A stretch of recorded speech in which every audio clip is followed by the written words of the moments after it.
kita harus taat pajak, harus support gitu kan. Nah, begitu kena kasus itu bangke. Aduh, rasanya kok kita sendiri down ya. Sampai kaget. Berarti kan ini diomong nyolong enggak apa-apa, yang penting diam-diam, ojo pamer gitu loh, Bos. Nyolong yang penting ojo pamer. Kan begitu toh, Bro. Itu. Dan ini sebenarnya sama, kasus Indra Kents ya, kasus Verdi Sambo, kasus Indosuria, kasus ini kan pattern-nya sama. Ini adalah orang-orang yang flexing. Ya, orang-orang yang flexing bergaya hidup. Entah flexingnya untuk konten atau cuma di foto ya kan apa segala, tapi itu kan kemudian menunjukkan bahwa uang itu bisa membeli apapun di Indonesia ini. Kalau aku melihat di sini itu sudah mulai masuk faktor politis, balas dendam campur aduk jadi satu. Sobat entrepreneur, salam hebat luar biasa. Kembali dengan narsum favorit kita yang artinya saya sudah bilang kalau beliau ini kita undang ke level up itu artinya pasti ada kasus baru. Ada kasus baru. Aku tidak berharap secepat ini loh ya. Mungkin kita ketemu tuh 3 bulan lagi, 6 bulan lagi. Ternyata 3 minggu udah ketemu. Ternyata 3 minggu sudah ketemu. Ada apa Indonesia ini ya? Ada apa ini? Indonesia ini kok terus-terusan. Terus-terusan. Yang lalu Indosuria belum selesai, ATG belum selesai. Sekarang keluar lagi pajak Rubicon. Rubicon. Ada apa dengan Rubicon? Ini bisa dibilang Sambo Jilid 2 ya. Sambo Jilid 2. Karena kan secara istilahnya apa? Sebab dan akibat ini sama, mirip. Polanya sama. Polanya sama, cuman bedanya yang satu di polisi, yang satu di pajak. Kita akan bahas setelah itu. Welcome to Success Before 30 Level Up Podcast. Lanjutkan. Jadi Sambo Jilid 2 ini gimana ya? Sambo Jilid 2 ini menarik ya. Ini enggak nyangka ya. Kita kan enggak nyangka. Sangat enggak nyangka bahwa cuman berapa hari ini aja. Ya. Ketika pertama kali dengar itu kan cuman wah ini bocil-bocil percintaan lagi sepak-sepakan gitu kan. Ternyata kan yang membuat ini menjadi wow adalah ternyata anaknya pegawai pajak. Eselon 2 lagi, gitu kan? Eselon 2 pegawai pajak. Eselon 2 atau 3 ya? Saya lihat 2 eselon 2 ya. Dan ternyata yang wow lagi Rubiconnya platnya bodong. Aduh. Ini malunya kebangetan ini. Terus ditambah video yang keluar itu, video yang bikin akunku kena ban ya. Jadi itu kan video yang kepalanya disepak itu kan sangat-sangat tidak apa ya, enggak manusiawi. Enggak manusiawi lah itu. Namanya orang udah jatuh, udah masih disepain. Kemudian ada cewek, kalau nggak salah ya, ceweknya yang rekam. Ini kan psikopat juga ini kan. Berarti ceweknya ini punya andil juga ya. Kayak menikmati penderitaan orang lain itu. Ya kita nggak tahu lah. Aku nggak berani komen seperti itu. Tapi kan dengan komposisi seperti itu kan seperti membuka kotak Pandora. Ini membuka kotak Pandora yang selama ini paling tabu untuk dibahas. Yaitu adalah mengkritisin Kemenku terutama bagian pajak. Nah, betul. Ini yang kena gigit Kemenku ini.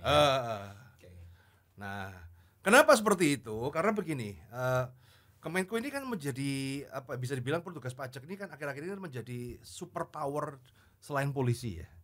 Khususnya di eranya Pak Jokowi. Iya, Bu Sri Mulyani gitu kan.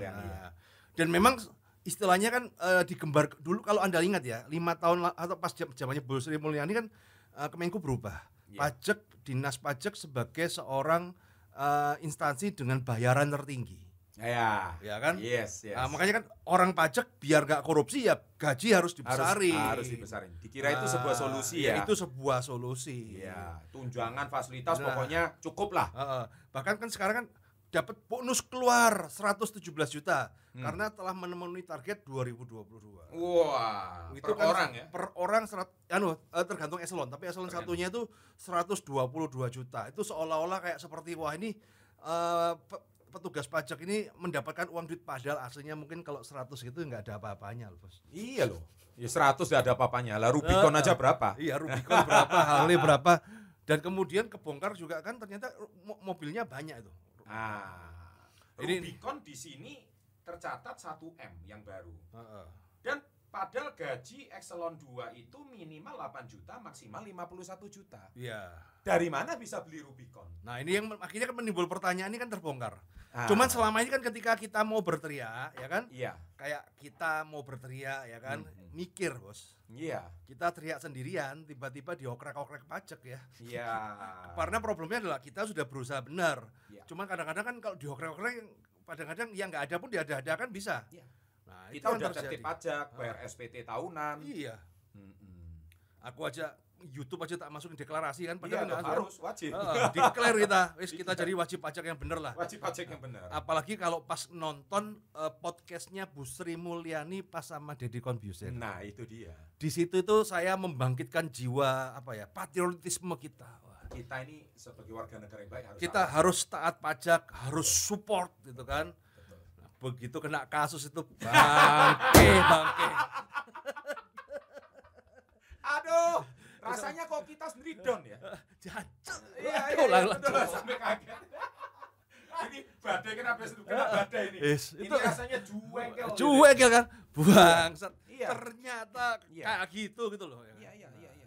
Karena memang selama ini kan ketika orang kerja di pajak, kemudian bergaya hidup mewah, wajar gajinya besar. Kan gajinya besar. Selama ini aku mikirnya gitu loh, Bos. Yes. Saya selama jadi idaman, profesi idaman. Oh iya bagus lah, dia di pajak gajinya besar. Iya. Nggak kepikiran korupsi karena kalau lihat tampangnya Bu Sri Mulyani, iya. cara penjelasan gini, ini sudah berubah. Iya. Ternyata begitu dikalkulasi antara gaji dan gaya hidup ya nggak masuk akal. Iya, nggak masuk akal.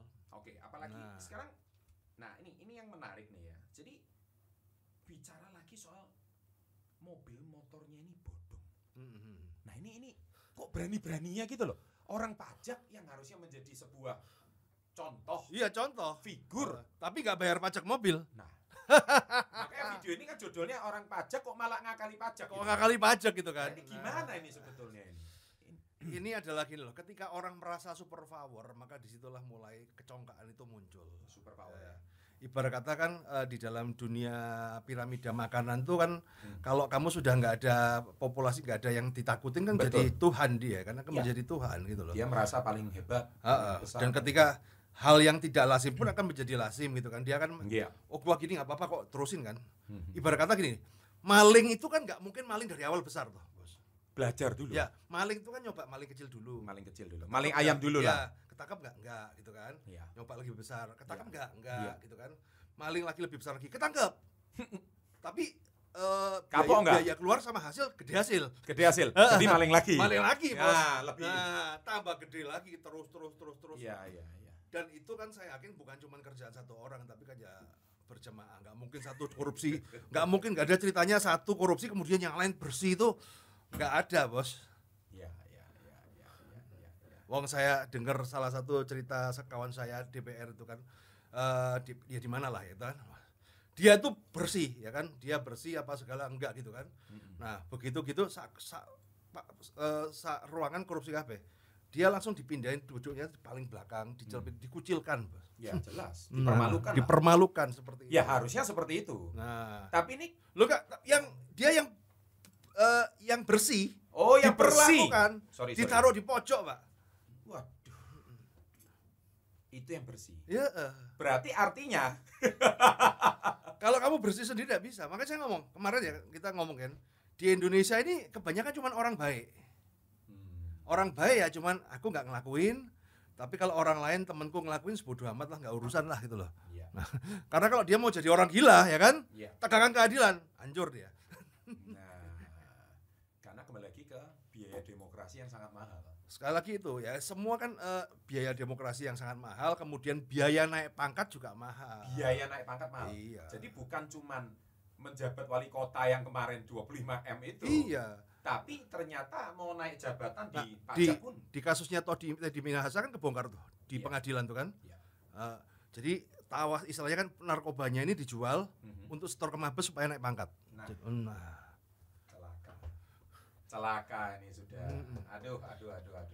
Ini terus terang level up ini ya. Tapi menurut saya tetap level up karena tapi ini the dark side of level up. Yes. Ya. Ini adalah sisi hitam. Jadi sebenarnya kondisi kayak gini nih kita harus hati-hati ya buat masyarakat di Indonesia. Betul. Karena kalau aku lihat ya kan, ini aku nggak mau provokasi nggak apa, tapi yang kau lihat ya kondisi-kondisi seperti ini adalah kondisi-kondisi revolusi Prancis. Revolusi Prancis. Yes. Agak mirip-mirip ya. Mirip ya. Di mana kaum burjuisnya itu bergelimang harta, sedang rakyatnya ini jadi terjadi ketimpangan antara yang susah banget, yang ini flexing banget ya ini. Betul. Ini kalau kita nggak hati-hati ya, pemerintah nggak tegas apa segala, ini bisa meletus gitu loh, bisa meletus ya. Menyakiti perasaan orang-orang yang miskin. Apalagi kan sekarang kan kalau zaman dulu orang flexing nggak ada medianya. Ya. Sekarang ini kan ada medianya, flexingnya bisa di Instagram, di TikTok, di mana. Semakin gampang FYP lagi, apalagi yang flexing FYP. Kalau yang edukasi kagak FYP. Nggak mungkin. Nah, ini akhirnya kan ini akan mulai teramplifikasi toh. Jadi yang orang-orang yang flexing akan semakin terekspos. Yes. Yang nonton adalah orang-orang yang cari makan aja susah. Yes. Apalagi dipertontonkan bos Indosuria bebas. Aduh. Ya kan, maling-maling keluar ya kan. Yes. Koruptor dihukum rendah loh. Pejabat pajak malah pakai mobil yang nggak bayar pajak. Nah, gitu. Akhirnya kan masyarakat berpikir adalah ya ini yang ditakutkan ya. Loh berarti kan kalau mau hidup enak ya harus nakal. Secara nggak langsung. Secara tidak langsung. Dipertontonkan hal seperti itu. Nah ini yang saya ngomong sangat harus diperhatikan ya. Dan ini sebenarnya sama kasus Indra Kents ya, kasus Verdi Sambo, kasus Indosuria, kasus ini kan patternnya sama. Ini adalah orang-orang yang flexing, ya, orang-orang yang flexing bergaya hidup, entah flexingnya untuk konten atau cuma di foto ya kan apa segala. Tapi itu kan kemudian menunjukkan bahwa uang itu bisa membeli apapun di Indonesia ini. Membeli harga diri, kekuasaan, kebenaran di kuasa ini.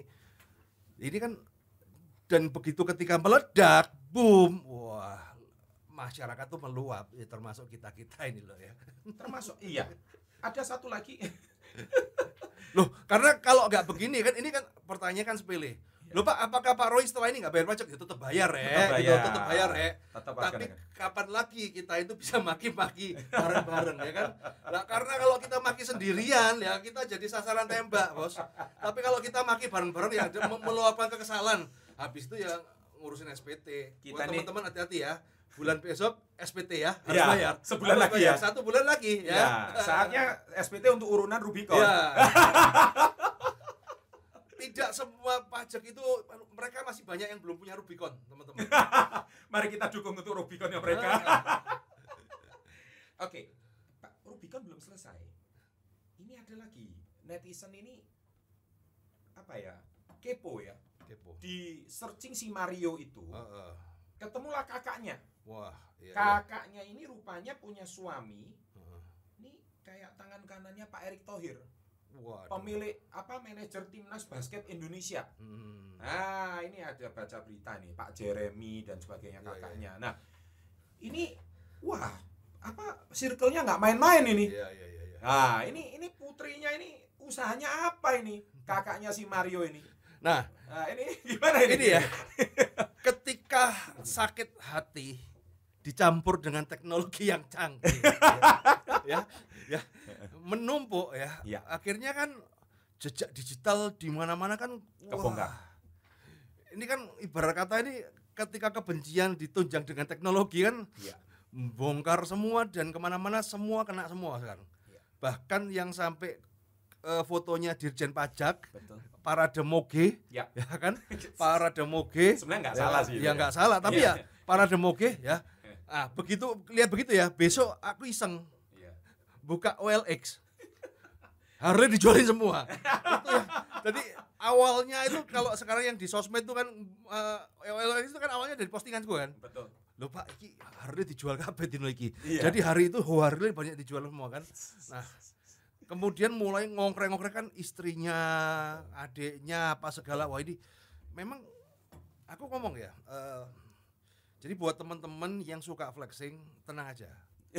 Jadi flexing itu adalah sebuah investasi. Ya, flexing itu adalah sebuah investasi. Catat quotes-nya Roy Sakti. Ya, teman-teman ya. Nah, flexing itu adalah sebuah investasi. Kok bisa, Pak? Ya kan? Nanti investasinya itu cairnya kapan? Pas kamu kesandung, itu akan cair semua gitu. Investasi apa? Investasi hujatan netizen. Loh ya, kalau dia nggak flexing kayak begitu, paling hujatan netizen cuma ala kadarnya. Tapi ini kan hujatan netizen itu kan sudah tahu netizen itu sudah tahu netizen itu psikopat. Seneng lihat orang susah, susah lihat orang seneng. Pas kita kemarin mau gimmick aja udah banyak yang ngomporin aku tuh. Jelas. Yang diposting, yang di DM, wah yo iki Pak, ini gini wis. Kira kita mau naik rank tinju. Mau sparring ini ya. Mau sparring ini kan. Oh ini ternyata ya udahlah. Nah, itulah sifat netizen. Ya. Apalagi dengan pertontonan yang seperti itu kan wow, detektif Conan-nya pinter. Nah ini yang terjadi akhirnya kan semua kena semua ini. Gara-gara bocil love-lovean sepasang rusak satu komenku. Iya. Gara-gara seorang bocil. Iya. So hati-hati ya guys ya. Jadi zaman sekarang sosmed ini nggak bisa dibendung. Kalau zaman dulu mungkin cuman zamannya surat kabar. Bisa hilang gampang. Beritanya hilang, nggak masuk redaksi juga. Sekarang kan everybody bisa menjadi surat kabar. Everybody is surat kabar sekarang. Dan siapa yang viral atau enggak bukan tergantung surat kabar apa kan? Ya. Yang viral itu kan tergantung interaksi komen. Yes. Nah, yang memancing komen kan kalau nggak flexing, ya gegeran, betul kan? Kalau nggak flexing, gegeran, bully, iya. Betul. Itu akan menjadi algoritmanya di situ. Pertengkaran. Makanya kan sebenarnya kondisi kayak gini ini kan ya setiap waktu pasti ada lah ya kan. Yes. Namanya orang kaya, bully orang miskin, apa segala di dalam masa di Indonesia yang 250 juta itu kan tiap hari kan ya pasti ada kayak gitu. Cuman karena exposure amplify dari sosial media ini kan apalagi drama Sambo sudah selesai. Butuh drama masyarakat baru. Butuh drama baru. Jadi makanya aku ngomong ya. Jadi masyarakat ini sekarang ini kayak orang warga negara Roma zaman kekaisaran Roma tuh. Yang perlu diberikan tontonan gladiator supaya sejenak melupakan kepenatan hidupnya dia. Iya. Manusia ini butuh. Oke. So, artinya sekarang pertanyaan saya tolong dijawab. Duitnya dari mana ini? Nah ini. Ini menarik dia. Kalau berbicara korupsi itu enggak loh. Aku ngomong ya, kalau berbicara korupsi enggak karena kan korupsi itu kan berarti kan jadi ini bukan korupsi. Kalau menurut saya sih bukan korupsi ya. Oke. Jadi ini kalau salah tolong diralat teman-teman ya. Saya nggak tahu tapi katanya. Kalau analisanya. Analisa. Bro Roy ini bukan korupsi. Iya, karena sekarang mau KPK itu sekarang pinter lah, canggih betul, ya kan. Betul. Pejabat takut korupsi. Nah, kemarin kan saya ngomong, uang haram yang paling halal adalah ngambil dari penjahat. Betul. Itu kalau di sektor polisi. Nah, kalau di pajak ya pengusaha, Bos. Nah, jadi kalau kita lihat ya yang paling masuk akal, yang pernah dialami, yang cerita-cerita masuk ya. Jadi kan misalnya sebuah perusahaan dipanggil pajak, kamu kurang ini kamu harusnya bayar 20M. Nah, kemudian kan nego ya kan, nego lah ya bahasanya kan sila keempat dijunjung tinggi kan, musyawarah untuk mencapai mufakat gitu kan. Ya sudah, masa nggak bisa sih ya kan? Ya udah turunkan jadi 5M. Tapi ada 2M ini biaya terima kasih. Biaya terima kasih. Nah, ya inilah yang membuat mereka kaya. Nah, problemnya adalah kalau kita berbicara siapa yang dirugikan, negara itu ya mungkin negara yang dirugikan ya. Tapi kan ini uang itu kan belum masuk negara kemudian dicolong. Sebelum masuk negara udah dicolong duluan. Jadi ini duitnya belum masuk ke negara. Iya, tapi tolong diulang lagi. Alurnya gimana? Jadi uang ini kan sebenarnya kan harusnya negara terima 20 miliar. Harusnya terima 20M. Tapi kemudian pajak kan ada negosiasi apa segala. Ada nego. Nah, sebagai bentuk kemurahan hati dari pemerintah. Ini ya, pencitraannya seperti itu. Iya. Nah, akhirnya dinego-nego, oke bayar Pak. Yang kamu harus bayar mungkin 20M, cuma bayar 5M. 5M. Nah, karena si masyarakat ini senang, bersyukur, akhirnya dia memberikan ucapan terima kasih.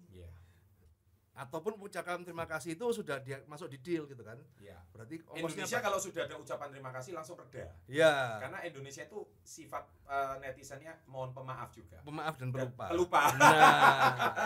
Nah, akhirnya kan deal ya everybody happy toh. Petugas pajaknya happy karena kerjanya bagus. Buktinya kan targetnya tercapai. Pengusahanya happy karena harusnya yang bayar 20 juta, jadi bayar cuma 7 juta. Yang bayarnya 20M, bayar cuma 7M, Bos. 7M. 5 ke negara, 2 ke negara. 2 ke ini dia. Ke oknum. Oke. Nah, mari kita bicara nih. Berarti negara cuma terima 5M. Katakanlah seperti itu. Oke, berarti 5M-nya ini harusnya sesuai ya. Harusnya sesuai. Kalau kita ngambil duit 5M itu kembali, itu kita korupsi. Nah, yang kalau 2M ini gratifikasi ya mungkin ya. Nah, kalau menurut saya KKN itu kan singkatannya korupsi, kolusi, nepotisme. Nah, kalau nepotisme ini kan artinya ada hubungan saudara. Kalau kolusi ini kan kong kali kong. Kong kuadrat. Bahasa sekarang yang lebih banget gara-gara Covid ini konspirasi. Nah, jadi kalau bicara kolusi, ini yang jarang dibahas. Iya, karena kan KPK kan Komisi Pemberantas Korupsi. Bukan Komisi Pemberantas Kolusi. Ya, masuk akal. Oh, dari situlah uangnya gitu ya. Iya. Dan ini barusan di notif sama detik.com keluar Mario Dendi Satrio kelewat sakti.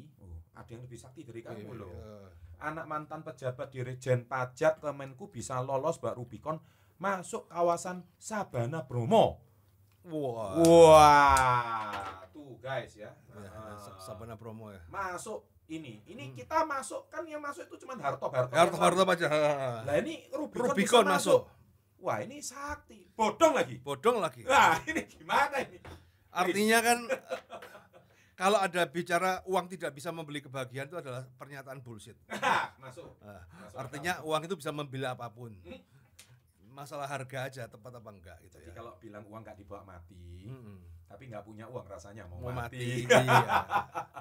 Nah, cuman ini yang dikritisin kan kemarin kan tadi kan si Deddy Corbuzier juga posting. Ini yang dikritisin juga ya kan. Nah, ini ketika seperti ini malah Bu Sri Mulyani itu menggembar-gemborkan. Jangan pamer. Jangan mempertontonkan gaya hidup yang wah gitu loh. Betul. Nah, ini kan salah. Kenyataannya. Loh kan? Berarti kan ini diomong nyolong enggak apa-apa, yang penting diam-diam, ojo pamer gitu loh, Bos. Nyolong yang penting ojo pamer. Kan begitu toh, Bro. Itu harusnya kan kerja halal. Harusnya kan kerja yang halal. Kalau kerja halal pamer kan enggak masalah toh. Iya. Kan bayar pajak kerja halal, resmi. Hotman Paris pamer-pamer kayak begitu juga kita nggak ada masalah. Nggak ada masalah, ya. Bayar pajak dan harusnya halal gitu loh. Resmi gitu. Nah, tapi kan sekarang yang digembar-gemborkan ke setiap instansi pemerintahan kan jangan mempertontonkan gaya hidup mewah. Nyolong boleh. Ya, kan? Ada kelanjutannya gitu ya. Nah, oknum ya. Oknum. Ini nggak mewakili satu instansi ya. Tapi nanti kalau kebanyakan oknum, orang baik itu yang jadi oknum nanti. Nah, ini guys. Jadi obrolan kita ini. Oknum itu kan minoritas, Bos. Ya. Oknum itu kan minoritas. Nah, problemnya kalau sudah mayoritas nggak benar, berarti yang benar itu nanti jadi oknum. Kayak kisahnya Batman itu dong, yang itu dong. Siapa tuh yang pakai topeng yang Joker. Orang jahat adalah orang baik yang tersakiti. Bisa jadi. Ya sekarang kan Indonesia dengan Gotham City kan udah mirip-mirip tuh. Hampir mirip. Tinggal nunggu Batman-nya aja. Tapi masalahnya yang flexing ini kan anaknya. Nah, ini kayaknya kebongkar. Ini namanya semesta mendukung, mestakung, Bos. Bapaknya nggak flexing, sederhana, anaknya jebol. Lah kan itu memang sebenarnya gini ya, kalau aku melihat hal seperti ini kan kita nggak nyangka, ini kan algoritma. Sama ya kan nggak mungkin algoritmanya tiba-tiba nyenggol begitu ya. Ini kan sebetulnya adalah bumi sedang memperbaiki keseimbangan alamnya sendiri tuh. Ya, kayak kasus Sambo kan nggak mungkin. Istilahnya kayak di planning itu nggak mungkin gitu kan, tiba-tiba melontak tok del. Ini makanya kamu, ini kan alam ini kan sedang melakukan rebalance sendiri dengan caranya sendiri. Mestakung ini. Berarti ini yang ketahuan si Mario-nya karena kasus dia love-lovean lah. Ala drakor. Sedangkan ini yang belum diacak-acak kakak-kakak dan adiknya yang lain ini. Ini mulai diacak-acak netizen ini. Ya mulai, tinggal netizen. Tinggal tunggu waktu. Tuh. Ada kejeblos di mana. Tapi begini, kita nggak bisa melihat itu satu hal ya. Kalau aku melihat di sini itu sudah mulai masuk faktor politis, balas dendam, campur aduk jadi satu. Nah, gimana itu? Coba dijelasin. Sekarang gini, ada yang aneh, ya kan? Yang aneh. Tiba-tiba banyak papan bunga di Bareskrim apa segala untuk mengusut si Agnes itu. Ya. Pertanyaan saya, ya kan? Siapa yang ngirim? Siapa itu? Mosok masyarakat? Ya memang masyarakat ya, semua kelihatannya masyarakat. Banyak. Tapi ya masa kita iseng-iseng ngirim papan bunga kok nggak masuk akal banget gitu loh. Apa? Nah, ini mulai ditunggangin. Ya. Kemudian sampai bocor fotonya Dirjen Pajak yang Harley itu kan, ya. Nah, ini kelihatannya ini faktor politik mulai ditunggangin. Mulai masuk ini. Entah senggol-senggolan politik yang dulu pernah disakitin mau balas dendam atau mau menggeser Dirjen Pajak. Kesempatan banyak goyang ya. Ayo kamu udah di atas nih, ganti dong. Nah ini. Jadi ini kalau aku lihat ini udah masuknya udah sangat-sangat apa ya? Udah saturated ya. Bilang udah kepentingan udah banyak. Jadi buat para netizen ya, dinikmatin aja tontonan ini, nggak usah ikut-ikut teman-teman. Biarkan, karena ini sudah mulai termasuk namanya drama politik. Belum lagi tiba-tiba ada pejabat yang tiba-tiba jenguk. Ya kan, yang sebenarnya nggak pansos lah istilahnya, orang kan ya kan susah kan, tiba-tiba ada DPR datang gitu kan. Kalau aku dilihat di komennya tuh, wah Pak ngapain kesini Pak, pansos ya Pak, ya gitu semua kan. Waduh. Nah ini kasus ini mulai ditunggangin, mulai masuk. Ya sebenarnya kita juga menunggangin biar rame kan. Cuman masih salah kita ngomong begini. Kita kan? sah. Dan kita nggak mencari jabatan. Kita ini warga negara yang taat pajak loh. Kita cuma cari AdSense yang nanti untuk setor pajak juga kan. AdSense untuk karyawan. Bayar karyawan ya. Supaya kesejahteraan orang banyak. Masa nggak cukup beli Rubicon bos? Aduh. Orang pikir 4 juta subscriber bisa beli Rubicon. Ya. Saya harus nanya, belajar sama Mario gimana? Oh gitu ya. Ya enak jadi anaknya Dirjen Pajak aja daripada jadi YouTuber. Iya. Setengah mati kalau gini. Kita ini udah AdSense nggak seberapa, bayar pajak pula. Jadi kan apa ya, kasus-kasus gini ke blow up itu kan karena sebenarnya kan dari sakit hati kita ini semua loh. Kita yang kerja halal, kerja keras, mati-matian mempertaruhkan nyawa, meres darah dan keringat, ya hasilnya paling cuma Honda Beat gitu kan. Ya. Ini yang nggak ngapa-ngapain Rubicon, yang nggak halal Rubicon. Rubiconnya bodong pula. Masuk savana pula. Nah itu. Jadi itu kan punya banyak di rumahnya itu kan banyak, nggak Rubicon doang, macam-macam. Nah ini sebenarnya kan ya pelampiasan sih masyarakat. Yes. Dan disuarakan melalui suaranya Kuroy. Akhirnya betul-betul terwakili lah. Ini jubirnya masyarakat. Jubir masyarakat. Sehingga mungkin dari kasus level up ini di topik kita hari ini memang agak sedikit berbeda, tapi sekali lagi bukan level up kita kalau tidak tetap unsur edukasinya. Jadi artinya solusinya itu apakah terus lantas kita dengan kasus ini kita belajar jadi jahat, ya itu kepulang pada masing-masing. Atau solusinya gimana? Kasus ini adalah yang bisa kepelajarin adalah ilmu parenting. Bagaimana caranya ngatur anak. Ilmu parenting. Iya. Sebenarnya yang masuk adalah ilmu parenting di sini kan, ngatur anak. Supaya anak itu mungkin bapaknya sendiri juga sibuk kerja kali ya. Kurang kasih sayang. Nah, cuman juga ini juga menjadi pembelajaran kepada masyarakat ataupun masyarakat yang pejabat. Jangan flexing. Nanti kalau kamu hancurnya kayak gini loh. Sakitnya itu sakitnya gitu loh, sampai copot, sampai apa semua dioker. Ini kan sama kayak kasus revolusi Prancis tuh. Mirip tuh.